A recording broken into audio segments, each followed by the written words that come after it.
buddy. Come here. Sonia, who are you talking to? Who? Ah! My friend. Did you see him? You didn't give... He's not little. Did you give him a name? I did. His name's Wallace. Wallace the bug. You gave him a human name? Well... Like, you should have given him Squish or Squash Oh, well that's not very nice. That's not kind of cool. You said cruel, right? No, I said cool. Sorry, Wallace, you're not cool. Isn't it kind of cool you've trapped him and Cool, yeah. Not cruel. Cruel. Cruel, Sorry, yeah, cruel sorry. with an E-U-L. Spelling is hard. Spelling is hard. Well, does he know what air is like anymore? What it's like to be in the trees? Oh, I guess I never thought of that. Well, there are some people that come to mind called the Israelites. Do you know about them? Yeah. Well, they didn't like to be captured, so let's learn a little bit more about those. That's true.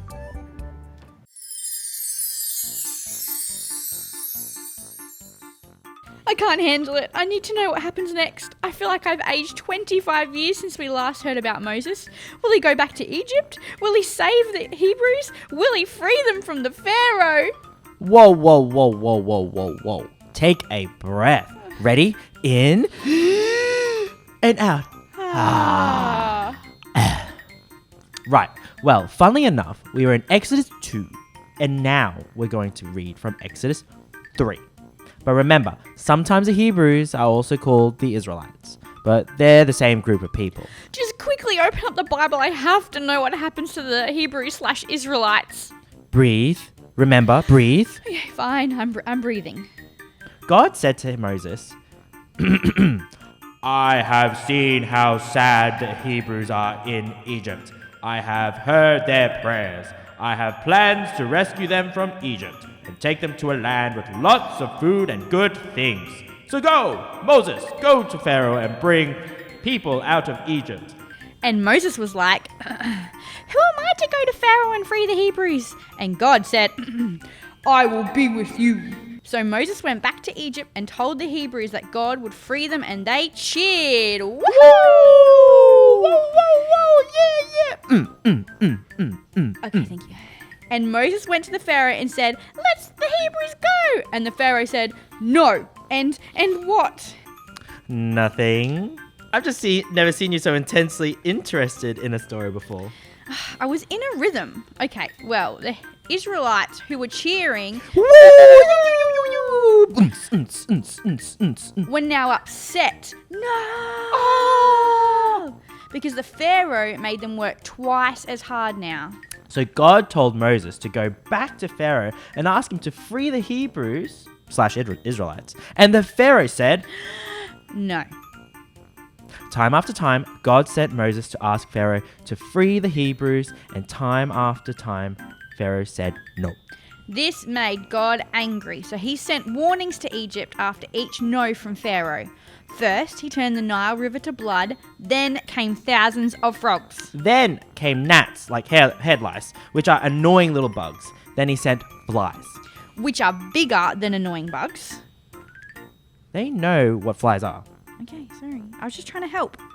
After the flies, God sent a sickness that killed the Egyptian animals. When Pharaoh said no again, all the Egyptians and their animals got sick with big sore boils. Gross. Then God sent a big storm that ruined all of the Egyptians' farms, but Pharaoh still said no. So God sent swarms of locusts, which ate any food left, like big grasshoppers, right? Yeah, gross. After that, God sent darkness. All of Egypt was covered in darkness for 3 whole days. God had kept the Israelites safe through all of this. He protected them from getting sick, kept their animals healthy, and made sure their food still grew. They even had light through the 3 days of darkness. God told Moses that he would send one more plague on Egypt, and this plague would cause Pharaoh to let the Israelites go. Every firstborn son in Egypt died, even the son of Pharaoh, but not the sons of the Israelites. God protected them. When this happened, Pharaoh finally told Moses and the Israelites to leave Egypt, and the Israelites left. God used Moses to help the Israelites out of Egypt, but Moses was never alone. God showed his power by sending the plagues to try and convince Pharaoh to free them. Without God, the Israelites wouldn't have left Egypt. Sometimes God's plans and timings are different to ours. The Israelites were slaves in Egypt for hundreds of years. They probably felt like God had left them at times. God's plans are far greater than anything we could do on our own. We can trust God to help us through those tricky times. That was a really powerful story, a really great reminder of God's power, mercy, and kindness.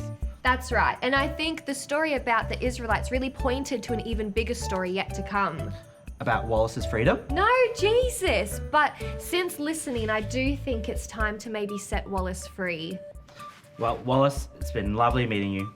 Enjoy the great outdoors. Bye, Nelson. Ah!